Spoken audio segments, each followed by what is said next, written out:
بسم الله الرحمن الرحيم. Bismillahirrahmanirrahim. Assalamualaikum warahmatullahi wabarakatuh. Alhamdulillahirabbil alamin wassalatu wassalamu ala asyrafil anbiya'i wal mursalin nabiyina Muhammadin wa ala alihi wa sahbihi ajma'in. Subhanaka la ilma lana illa ma 'allamtana innaka antal alimul hakim. Alhamdulillah, mari kita sama-sama bersyukur kehadirat Allah Subhanahu wa taala yang mana pada pagi hari ini kita bisa hadir dalam pengajian ini. Kita berharap bahwa pengajian yang kita lakukan adalah pertama adalah membuat ilmu kita bertambah. Jadi makin hadir kita pengajian, makin banyak ilmu yang kita dapatkan. Maka makin banyak ilmu yang kita dapatkan menjadi landasan bagi kita untuk bisa banyak beramal.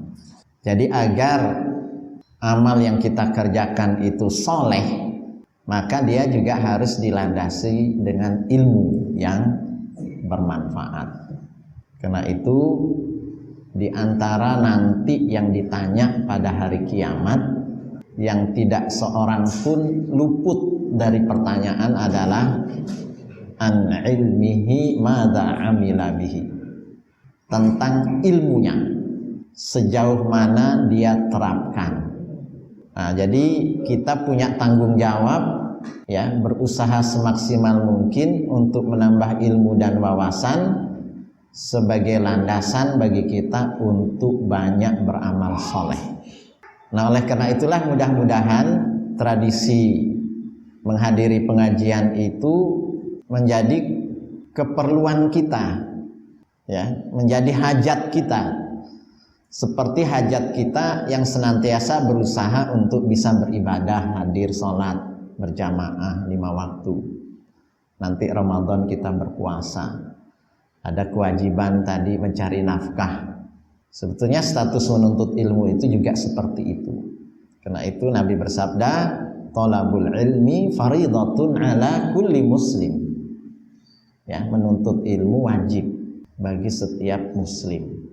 Nah, kapan kita kemudian mau menyisihkan waktu kita dalam rangka thalabul ilmi, kecuali diantaranya adalah menyisihkan setiap pekan dengan mau hadir dalam pengajian seperti ini. Nah, di samping itu, menghadiri majelis ilmu banyak sekali fadilahnya. Termasuk diantaranya adalah menjemput kebaikan bagi diri kita sendiri yang Allah irodahkan. Man yuridillahu bihi khairan yufaqihu fiddin. Barang siapa yang Allah irodahkan jadi khairan jadi baik, gitu ya, yufaqihu fiddin, maka dijadikanlah dia faqih dalam masalah agama. Karena itulah tafaqquh fiddin bagian dari hal yang kemudian mesti kita upayakan. Sebagaimana firman-Nya, makanal mu'minuna liyanfiru kafatan falaula nafara min kulli firqatin minhum ta'ifatun liyattafaqahu fiddin. Tidaklah layak semua umat Islam ini pergi ke medan perang. Hendaklah ada sekelompok di antara mereka yang kemudian mau belajar agama, tafaqquh fiddin. Nah, oleh karena itulah mudah-mudahan kehadiran kita adalah dalam rangka menjemput iradah Allah yang baik, yang diantara prasyaratnya adalah kita mau belajar urusan agama. Hadirin sekalian yang dimuliakan Allah Subhanahu wa taala, pada pagi ini saya ingin menyampaikan tema tentang persiapan kita menyambut bulan suci Ramadan. Karena bagaimanapun Ramadan ini amat spesial, sangat penting. Syahrun mubarak disebutkan. Bulan yang dipenuhi dengan keberkahan. Sehingga kita berharap sepulang dari pengajian ini kita sudah punya sesuatu yang ingin kita persiapkan dalam rangka menyambut bulan suci Ramadan itu. Nah, kenapa kita harus mempersiapkan diri? Kira-kira kan begitu pertanyaannya. Sederhananya kan begini, Ramadan ini tidak datang kepada kita setiap tahun. Ya, dia diibaratkan seperti tamu yang mampir, doifun. Dan tamu itu ya tidak mungkin menetap kan gitu. Suatu saat dia akan pergi. Nah, kalau ada tamu yang sangat istimewa, ya, mau datang ke rumah kita, wali kota mau datang ke SD Muhammadiyah, kira-kira Pak Sayun menyiapkan apa? Nah, kan gitu kan. Nyapu rumah lah, halamannya misalkan. Ada gordennya mungkin diganti, mungkin ada karpet, mungkin ada yang dicat, kemudian juga para muridnya disiapkan, gurunya. Itu tamu wali kota. Kalau tamunya gubernur, persiapannya jauh lebih spesial lagi kan gitu. Apalagi menteri, apalagi presiden. Nah, apalagi tamu ini ingin menyodorkan kepada kita sesuatu hal yang amat sangat mahal dan berarti di dalam kehidupan kita. Dia tidak bawa sesuatu dengan tangan kosong, tapi tamu ini menyodorkan sesuatu hal kepada kita. Ya, maka tentunya kita akan semaksimal mungkin mempersiapkan diri agar sang tamu itu tidak kecewa. Apa di antara hal yang kemudian membuat kita harus menjadikan momentum Ramadan ini adalah sebagai hal yang sangat luar biasa istimewa tadi? Salah satu yang paling pokok adalah karena bulan Ramadan menawarkan kepada kita maghfiratud dzunub, pengampunan bahkan penghapusan dosa-dosa kita. Itu tawarannya. Kalau ada tokoh atau orang kira-kira gitu ya menawarkan kepada kita tawaran yang luar biasa, kita bilang oh langsung saja kita oke kan gitu. Tapi ini luar biasa. Tawaran yang disodorkan kepada kita atau proposal tamu itu adalah dosa-dosamu akan diampuni. Dan pengampunan dosa itu adalah di antara syarat masuk surga. Dosanya nggak ada baru masuk surga kan gitu. Karena itulah kemudian kita berusaha agar mencapai derajat tertentu agar surga itu mudah kita masuki, yaitu level takwa. Yang mana level takwa ini juga yang kemudian diajukan proposalnya oleh bulan Ramadan. Mau nggak kamu beribadah puasa yang kalau kamu kerjakan maka levelmu la'alakum tattaqun, menjadi orang yang bertakwa. Itu kan proposal tawarannya selama Ramadan ini. Nah, karena berat bagi kita untuk memperoleh surga itu tanpa adanya maghfirah, pengampunan. Dan untuk mencapai pengampunan itu kita harus bersegera. Sebagaimana Allah berfirman, wasari'u ila maghfiratin mir rabbikum wa jannatin arduhas samawati wal ard uiddat lil muttaqin. Bersegeralah menuju ampunan Tuhanmu. Jadi bersegera kita. Sebentar lagi bulan pengampunan itu sudah ada paketnya, variasi ibadah di situ yang kita usahakan bisa full. Bersegeralah menuju ampunan Tuhanmu dan surga. Jadi ampunan itu didahulukan daripada surga. Wa jannah arduhas samawati wal ard, surga itu luas antara langit dan bumi, disediakan bagi orang-orang yang bertakwa. Artinya surga yang sedemikian luas itu adalah sangat disayangkan kalau kita tidak termasuk orang yang di dalamnya. Padahal udah begitu luas ya. Di Palangkaraya ini kalau ada kaplingan murah itu orang rebutan kan gitu ya. Kita berusaha bagaimana agar termasuk bagian yang punya kapling di situ. Nah, kira-kira surga yang sudah dijelaskan kaplingnya seluas langit dan bumi itu, posisi kita berada di mana kalau dikasih tawaran? Nah, karena itulah di antara bentuk tawaran itu adalah kita diminta berpuasa. Nanti ada kaplingan surga yang bernama Royan. Surga yang dikhususkan bagi orang-orang yang berpuasa. Karena ini bulan pengampunan, logikanya begini. Apakah selama ini kita berdosa?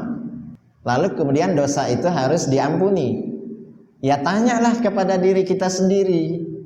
Kira-kira dalam keseharian kita, lalu sehari itu menjadi sepekan, sepekan ini menjadi bulan, bulan ini menjadi tahun, lalu terakumulasi setiap tahun. Yang dalam setiap itu kita bertemu Ramadan, dalam setiap pekan kita ketemu Jumat, dalam setiap hari kita ketemu ibadah yang bernama salat 5 waktu. Nah kita tanya, kira-kira apakah semuanya amal soleh yang kita kerjakan sehari-hari itu? Semua orang dikasih jatah 24 jam. Kira-kira kalau dibagi, ini hasanah kebaikan, ini sayyi'ah, ini keburukan. Kira-kira seandainya disediakan seperti kotak amal gitu ya, kita sediakan celengan. Setiap kali kita berbuat baik kita isi 100 rupiah misalnya. Setiap kali berbuat baik kita isi 100. Lalu di sebelahnya juga setiap kali kita berbuat salah isi kerikil. Ya sederhananya begitulah amal-amalan kita itu. Bisa jadi banyak kesalahannya, ya, bisa jadi kemudian sebaliknya, demikian seterusnya. Tapi yang pasti tidak ada manusia yang tidak pernah bersalah. Tapi yang pasti tidak ada manusia yang maksum. Lepas dari salah dan dosa itu nggak ada. Bahkan Nabi bersabda, kullu bani Adam khata'. Semua anak Adam itu bersalah. Wa khairul khata'ina at-tawwabun. Dan sebaik orang-orang yang bersalah itu adalah orang yang mau kembali, orang yang mau bertobat, tobat kan begitu. Nah, oleh karena itulah, karena sejak awal kita punya potensi berbuat salah, berbuat dosa, maka Allah Subhanahu wa taala membuat mekanisme bagaimana cara agar dosa ini diampuni. Itulah fungsi ibadah. Jadi jangan dikira ibadah-ibadah yang kita kerjakan itu hanya sekedar kita kerjakan dalam rangka menggugurkan kewajiban, taklif, beban lepas, begitu saja. Ibadah yang kita kerjakan itu diantara fungsi utamanya adalah kafaratun lidzunub, menghapus dosa-dosa kita. Kata Nabi, barang siapa yang jalan ke masjid, maka setiap langkah kaki kanannya akan menambah kebaikan. Setiap langkah kaki kirinya menghapus dosa. Salat 5 waktu adalah menghapus dosa-dosa yang dikerjakan di antara-antaranya, bainahunna. Jadi di antara salat kita ini, kita ada salah atau enggak? Kalau dia ada salah, maka terdelete, terhapus dia lewat mekanisme salat 5 waktu itu. Tentunya dosa kecil, shaghair dzunub. Karena dosa besar mekanismenya ada lain, taubat ya. Jadi begitu nanti kita sholat zuhur, ada salah kita antara subuh sampai zuhur, sholat zuhur menghapus dosa. Begitu asar, terhapus dosa antara zuhur asar. Begitu seterusnya, siklus harian. Ketemu kita dengan Jumat, kata Nabi, al-jum'ah ila jum'ah kafaratun lima bainahuma. Jumat ketemu Jumat menghapus dosa yang terjadi di antara keduanya. Ada mekanisme penghapusan dosa yang bersifat pekanan. Ada yang bersifat tahunan. Kenapa begitu banyak bonus pengampunan ini? Karena sejak awal kita ini jangan-jangan numpuk dosa. Sadar atau tidak sadar. Ada dosa yang kita nggak sadar. Karena itulah kenapa kita dianjurkan untuk berdoa, zikir sabah wal masa. Allahumma inna na'udzubika min an nusyrika bika syai'an na'lamu wa nastaghfiruka lima la na'lamu. Ya Allah, aku berlindung kepadamu dari dosa syirik yang kami tahu. Nah, tahu. Jadi orang melakukan sebuah kesalahan dengan sadar, tapi wa nastaghfiruka lima la na'lamu. Ya Allah, kami minta ampun terhadap dosa yang kami nggak tahu, nggak sengaja, tapi itu dosa kan gitu. Ya, jadi ada proses penghapusan tahunan lewat puasa. Ada puasa Arafah, Wah, itu besar. Ya, saumu yaumi Arafah yukaffiru sanatain. Puasa Arafah menghapus dosa 2 tahun. Yang lewat dan yang akan datang. Coba, luar biasa. Kemudian ada puasa Asyura setiap bulan Muharram, menghapus dosa yang sudah lewat. Nah, Ramadan juga punya fungsi yang sama. Ya, Ramadan ila Ramadan kafaratun lima bainahuma, kata Nabi. Ramadan, kamu ketemu lagi Ramadan, maka akan menghapus dosa yang terjadi di antara kedua Ramadan itu. Nah, jadi sekali lagi, Ramadan adalah syahrul maghfirah, bulan full pengampunan. Kenapa sih kita ini berkepentingan? Karena masuk neraka itu berat, itu saja masalahnya. Jadi kira-kira begini, jangan seperti artis. Ada artis yang punya cita-cita masuk neraka. Hakim itu, jaksa itu juga sama. Kalau dia memvonis salah, yang jelas salah dibebaskan, ya, jelas benar itu disalahkan, wah itu berat. Nabi bilang hakim itu 3 model, 2 di neraka dia.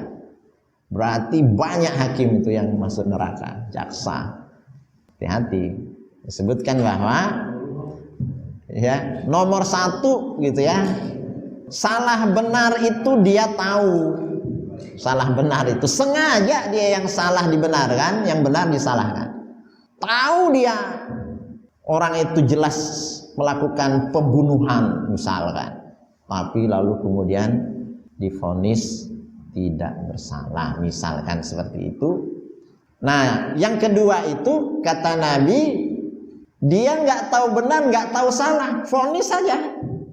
Wah, itu juga sama. Nah, barulah yang masuk surga, memvonis sesuai dengan prosedur, buktinya jelas, saksinya jelas, lalu dia. Nah, artinya jangan pernah punya cita-cita masuk neraka. Karena itulah hadis riwayat disampaikan oleh Anas bin Malik. Katanya, kana aktsaru du'ain Nabi sallallahu alaihi wasallam Rabbana atina fid dunya hasanah wa fil akhirati hasanah wa qina adzabannar. Adalah doa yang paling sering disampaikan oleh Nabi itu adalah doa Rabbana atina fid dunya hasanah. Ya Allah, beri kami kehidupan dunia yang baik. Wa fil akhirati hasanah, kehidupan akhirat yang baik, masuk surga. Wa qina, nah, kan ada tidak cukup masuk surga, tapi jauhkan kami dari siksa api neraka. Nah, waqina adzabannar. Kenapa disebut waqina adzabannar? Karena ada orang masuk surga setelah terlebih dahulu masuk ke dalam neraka. Yang disebut dengan ahlul jannah jahannamiyin. Ahlul jannah, penduduk surga, alumni neraka. Kira-kira begitulah terjemahannya. Ada orang yang berprinsip memang dalam hidup ini seperti yang digambarkan tadi. Maka Quran mengatakan, wa qalu lan tamassana an-naru illa ayyaman ma'dudat. Ada yang berkata, seandainya kami masuk ke dalam neraka, katanya, lan tamassana an-nar, neraka enggak menyentuh kami. Illa ayyaman ma'dudat, kecuali hanya beberapa hari. Qul, katakanlah kepada yang punya prinsip hidup seperti itu. Ittakhadtum 'indallahi ahda? Apakah kalian sudah pernah membuat kontrak itu dengan Allah sampai engkau mengatakan itu? Sehingga kemudian Allah tidak akan menyalahi janjinya. Enggak ada kan? Itu hanya kamu sendiri yang ngomong. Nah, lalu dalam Quran disebutkan, tadi kan prinsipnya ayaman katanya. Kami enggak masuk, neraka tidak menyentuh kami kecuali beberapa hari. Dalam bahasa Arab ada istilah kalau masalah bilangan, ada mufrad namanya, mutsanna dan jamak. Mufrad itu tunggal, wahidun, ahad, ya. Baitun, satu rumah. Tapi kalau 2 rumah, baitan. Khusus 2 itu bilangannya tersendiri dalam bahasa Arab. Alihani, ada 2 Tuhan. Lalu jamak. Jamak itu 3 ke atas. Disebut jamak, ya, jumlah bilangan. Nah, kembali kepada ayat tadi, ayaman. Itu maksud apa? Jamak kan ya. Berarti orang ini mengatakan nggak apa-apa saya masuk neraka dan lebih dari 3 hari. Kan begitu kan? Tidak 1 hari, tidak 2 hari. Nah pertanyaannya, apakah 1 hari di dunia sama dengan 1 hari di akhirat? Quran mengatakan, inna yauman 'inda rabbika alfi sanatin mimma ta'uddun. Alfi sanah. 1 hari di sisi Tuhanmu ka alfi sanah, sama dengan 1000 tahun hitunganmu. Berarti kalau dia ingin punya prinsip 3 hari saja paling minim dari jamak, berarti sama dengan ingin tinggal di neraka selama 3000 tahun. Sementara Nabi pernah bersabda, neraka yang paling ringan itu apa? Neraka yang paling ringan adalah orang yang tidak kena api neraka, tapi menginjak bara apinya. Tapi disebutkan, sekalipun menginjak bara api, yaldik dimamu, otaknya mendidih. Coba, itu neraka yang paling ringan.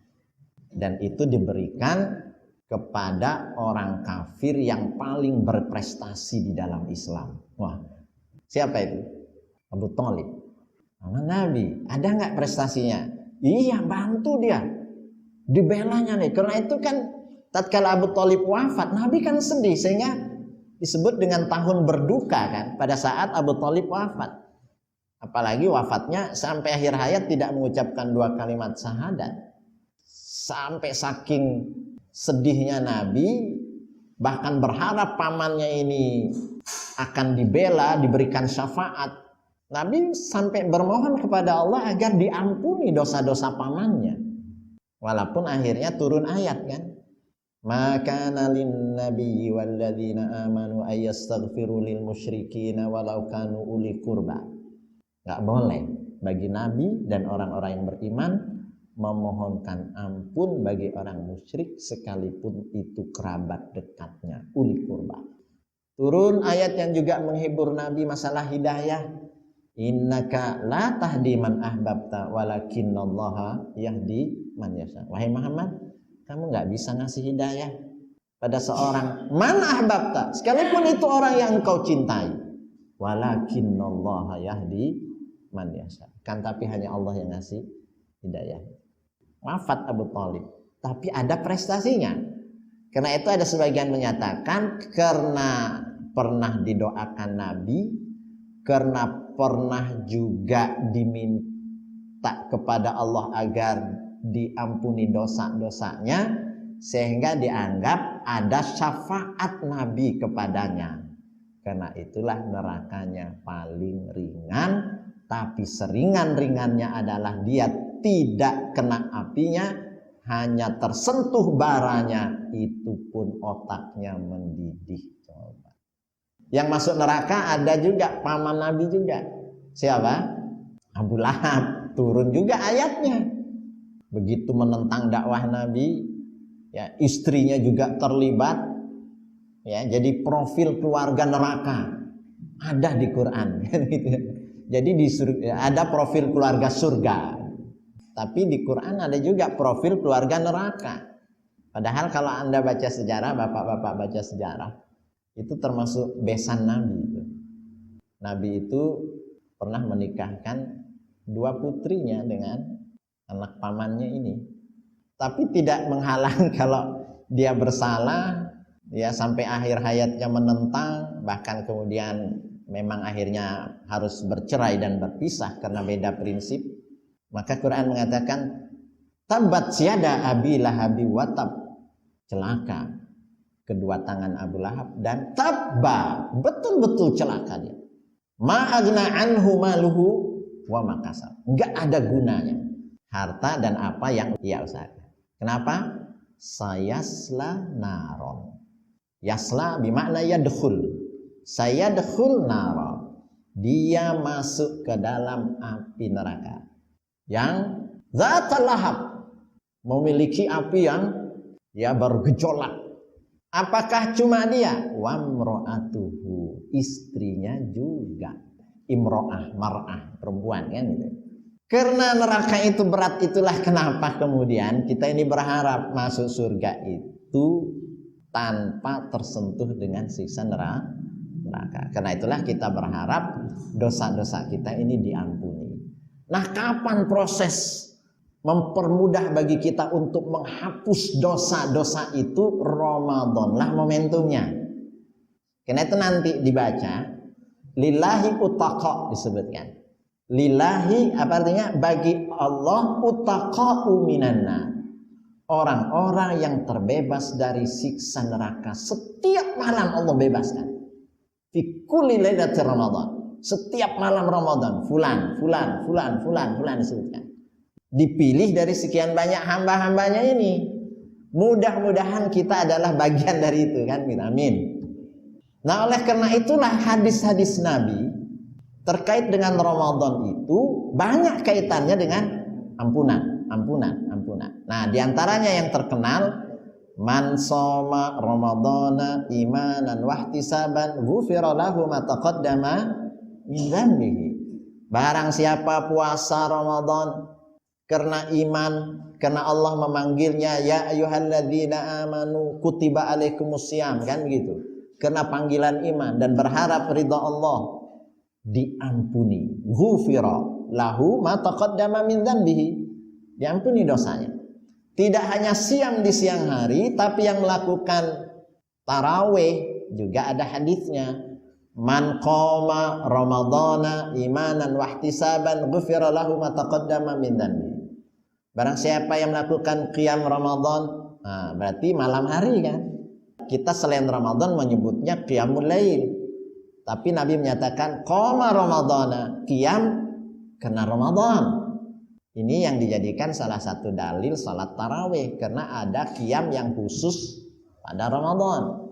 Ghufira lahu ma taqaddama min dzambihi. Dihapusi dosa-dosa yang sudah lewat. Ada lagi 10 hari yang terakhir. Lailatul Qadar juga harus dicari.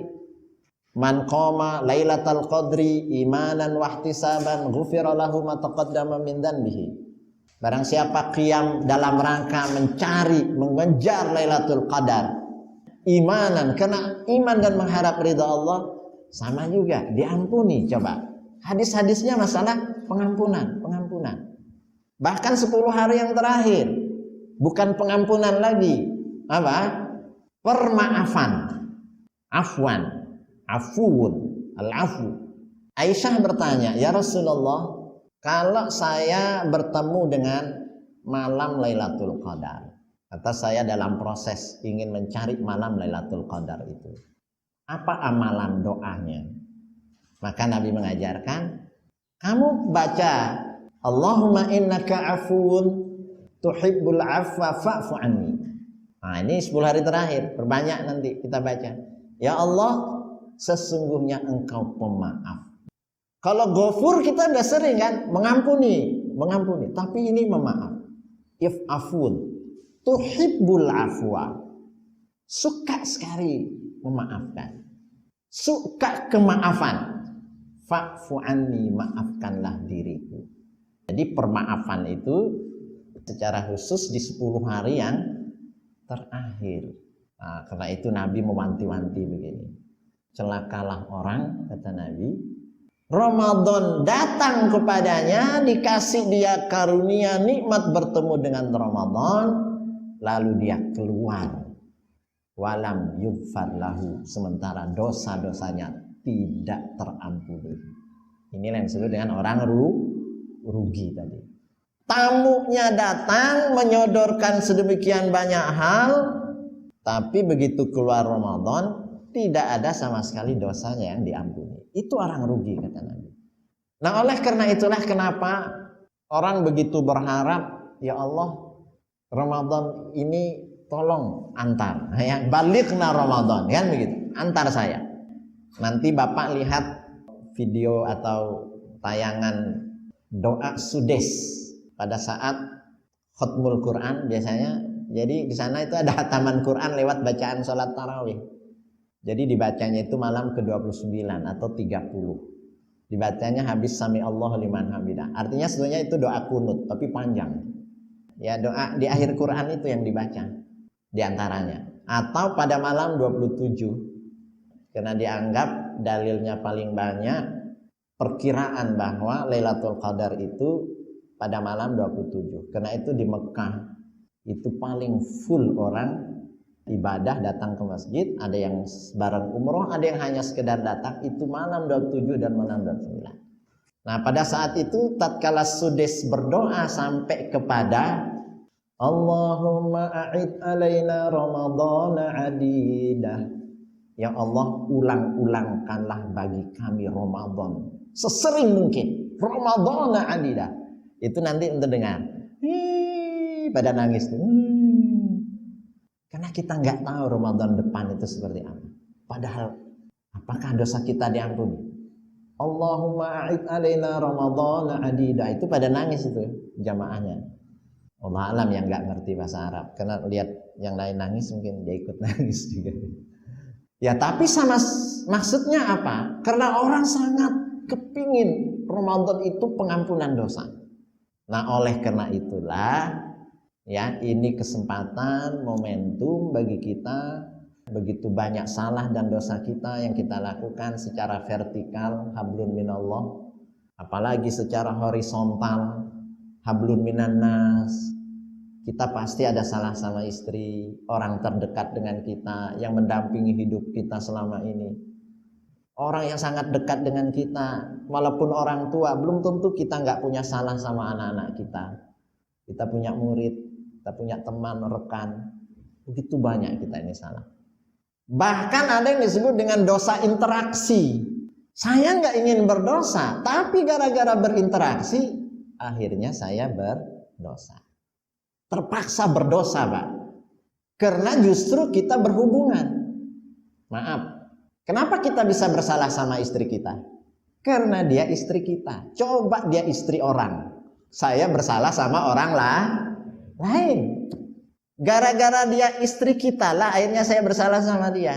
Kenapa saya bersalah sama anak saya? Karena dia anak saya.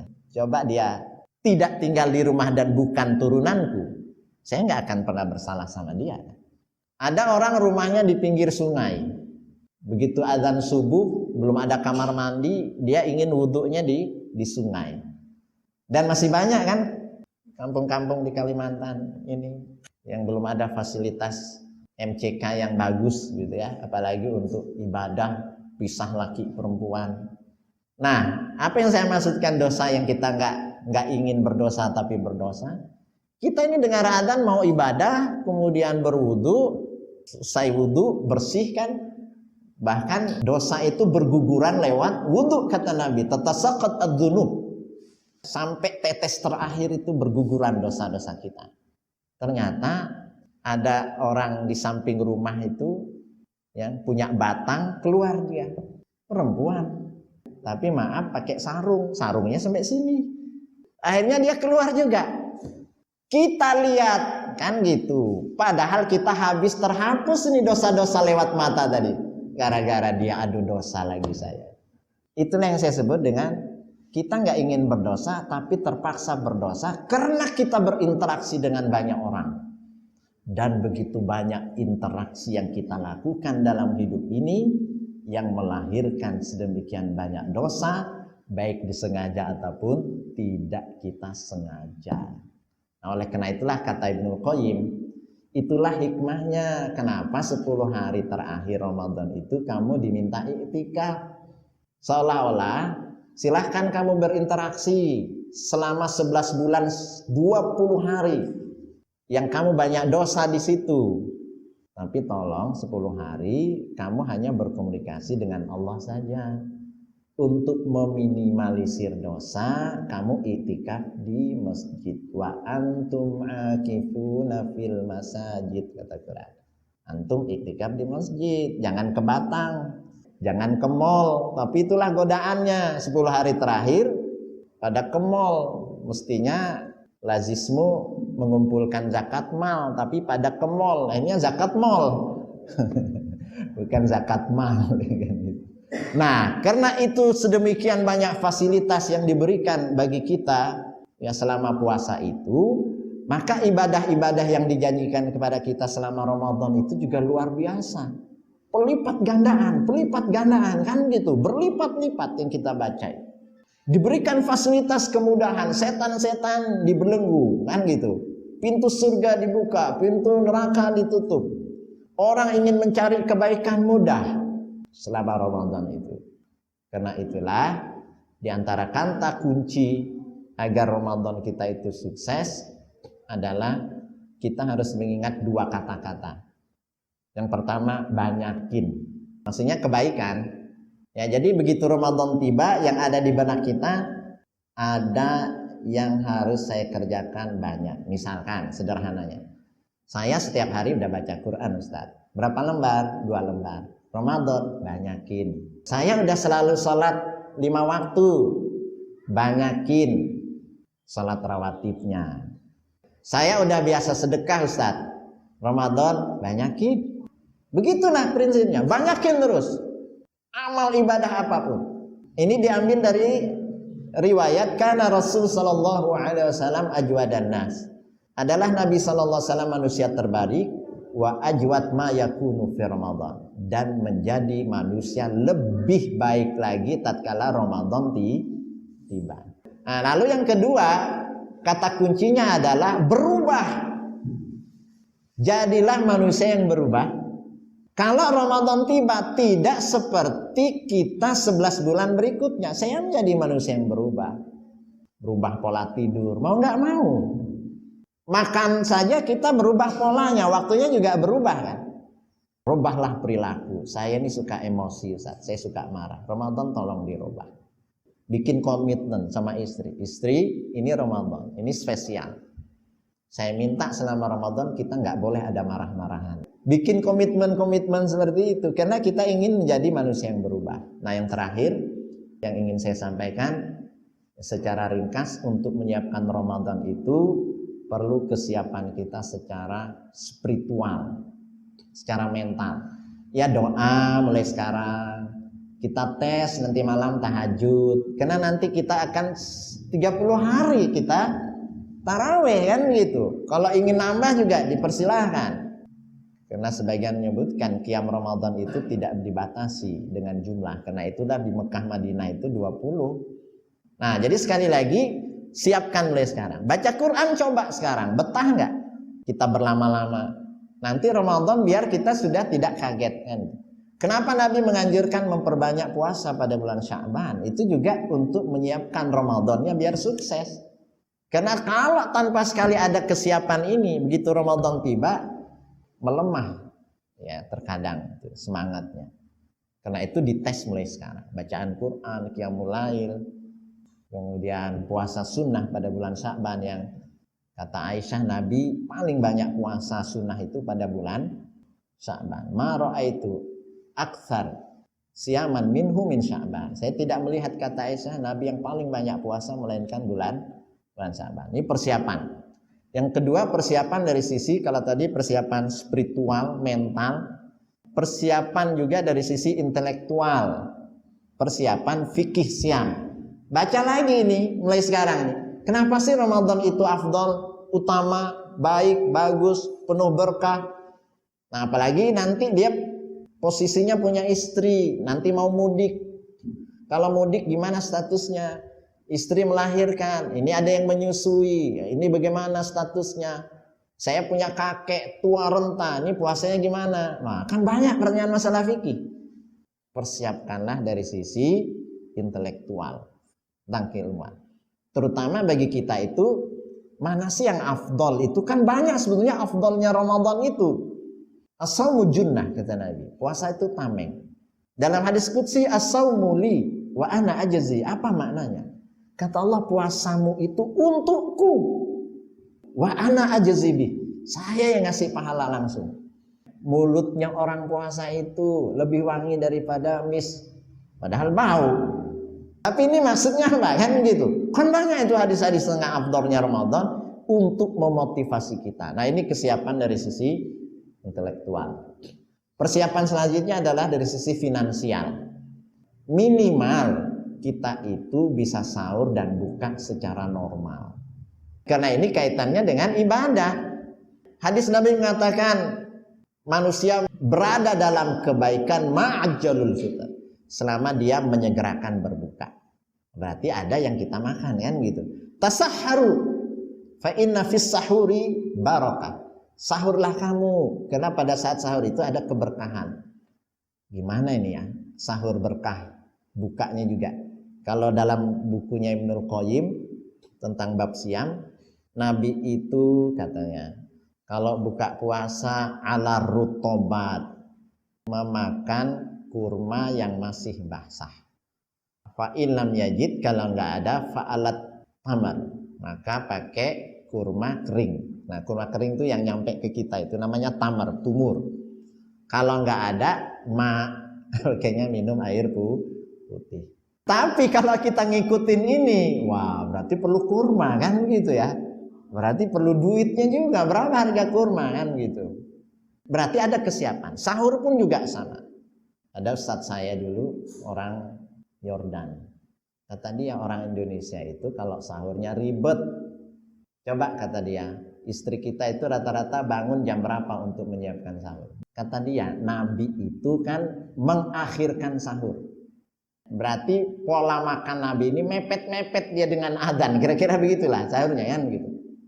Berarti kan ada kesiapan dari sisi jenis makanan. Nah, kenapa istri orang-orang Indonesia itu bangun jam 2:30, 3? Karena masaknya ribet, berat-berat. Nabi itu dulu sahur pun kadang kan kurma, roti, gandum yang cepat saji. Maksudnya apa? Begini maksudnya, dia ingin memberikan wawasan begini. Menjelang sahur itu waktu yang terbaik untuk berdoa. Wabil ashari hum yastaghfirun. Saat-saat sahur itulah potensi dosamu diampuni. Mereka banyak beristighfar. Kapan istrimu bisa istighfar? Kalau dia lagi di dapur. Berikan juga kesempatan bagi para ibu dan perempuan untuk melakukan hal. Nah, maksud dia, sehingga dalam masalah masakan ini bisa nggak kalian minimalisir agar jangan terlalu ribet? Misalkan, kenapa nggak disiapkan rendang? Jadi nggak perlu masak. Jadi ditakdirkan sholatu wassalamu alaihi kan gitu ya. Itu apa itu? Tarhim. Tarhim itu jaraknya dengan adzan berapa lama? 10 menit. Tambah fatwa majelis tarjih mundur 8. Berarti kita masih punya waktu 18 menit. Jadi yang lain itu lagi tarhim, kita masih makan. Gitu logikanya. Warga Muhammadiyah. Karena kita kan mundur 8 menit, kan begitu. Ya nggak apa-apa, tapi cari yang cepat. Kata dia begitu, agar meminimalisir. Jadi perlu kesiapan kita dari sisi finansial minimal untuk kesiapan. Apalagi kalau kita ingin memperbanyak sedekah. Sedekah itu jangan dipikir selalu duit. Nah, itu kan Nabi bersabda, man aftara shaiman, barang siapa ngasih buka puasa orang lain, kan begitu. Maka puasa dia pindah tanpa mengurangi nilai puasa orang tersebut. Bagaimana kita mengamalkan hadis ini yang hanya ada pada bulan Ramadan? Ngasih buka puasa orang. Kalau kita ingin mengamalkannya berarti kita harus punya finansial lebih. Nah, gitu maksudnya. Itu yang dimaksud dengan persiapan finansial itu diperlukan agar ya kita bisa sahur dan berbuka secara normal, layak, dan di saat yang sama kalau kita punya dana lebih kita lebih bisa bersedekah. Nah, persiapan selanjutnya adalah persiapan fisik. Karena di antara hal yang membuat puasa kita baik itu fisik harus sehat. Jangan sampai begitu awal Ramadan semua keluhan penyakit muncul. Kolesterol, mahnya kambuh, vertigo, pusing. Wah, seluruh penyakit muncul di awal Ramadan. Sehingga akhirnya dia nggak puasa sepekan, jatuh sakit. Walaupun dia nanti mengganti di hari yang lain. Kenapa kita nggak tes mulai sekarang? Ketahanan fisik kita itu mulai Sya'ban ini loh dites. Besok itu Senin. Terus Seninnya juga di bulan Sya'ban. Tes puasa kita. Gimana sih cek fisik kita ini? Kalau puasa itu lapar nggak? Dicek dulu. Jangan kita nggak lapar. Sehingga nggak kaget nanti. Nah, yang terakhir adalah persiapan kita dari sisi agenda kerja Ramadan. Secara pribadi, saya ingin hatam Quran berapa kali? Canangkan mulai sekarang. Sekali kah? 2 kali kah? 3 kali kah? Saya ingin nggak sih Ramadan ini nambah hafalan Quran? nggak hanya mau ngeleksi hafalan yang itu-itu saja. Sehingga nanti kita bisa mengatur kapan sih saya mau murojaah hafalan, malamkah, habis tarawihkah, ba'da subuh, menjelang sahur, tengah malam, kan begitu. Saya komitmen untuk tidak meninggalkan sholat tarawih di Masjid Mujahidin, di Arkom, atau di mana saja saya ingin. Saya ingin anak dan istri saya juga melakukan hal yang sama. Dia punya program. Khatam Quran berapa istri? Anak juga berapa? Nah, itu jadi agenda keluarga. Kita perlu memberi makan buka puasa nggak? Ada nggak anggaran nanti yang disisihkan? Oh ada, cukup untuk 5 orang. Udah titip saja ke masjid. Kalau lebih dananya bisa umroh nggak Ramadan kan? Karena khusus tuh umroh pada bulan Ramadan pahalanya sama dengan haji. Coba. Jadi sekali lagi agenda kerja ini diperlukan untuk membuat kita tidak blank memasuki Ramadan tanpa ada agenda sama sekali. Nah, agenda amalan-amalan sunnah, duha ini saya perlu rutinkan apa enggak? Nah, sholat duhanya ditambah. Karena pada prinsipnya tadi kan, perbanyak amalan-amalan apapun yang membuat puasa kita menjadi lebih baik. Karena apa? Karena Ramadan ini paket yang diberikan oleh Allah itu adalah syahrun kamil, sebulan penuhnya itu. Yang diantara sebulan itu kita berpuasa di siang hari. Tapi amalan Ramadan itu tidak hanya puasa di siang hari, tapi ada amalan juga di malam hari. Nah, agenda pokok Ramadan itu di samping siam adalah tilawah Quran. Karena itu perbanyak bacaan Quran. Baca Quran. Target. Karena itulah Imam Syafi'i bisa khatam 2 kali dalam sehari.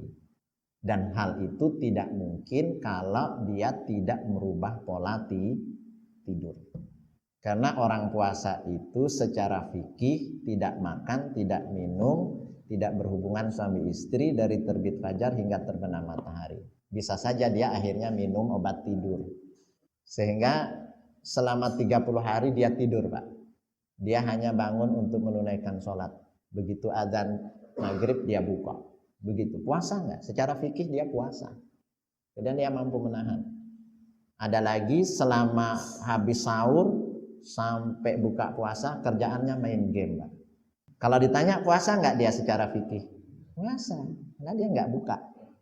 Nah, apa yang lalu kemudian buat puasa kita menjadi lebih baik? Di saat menahan itu kita tambahan amalnya apa?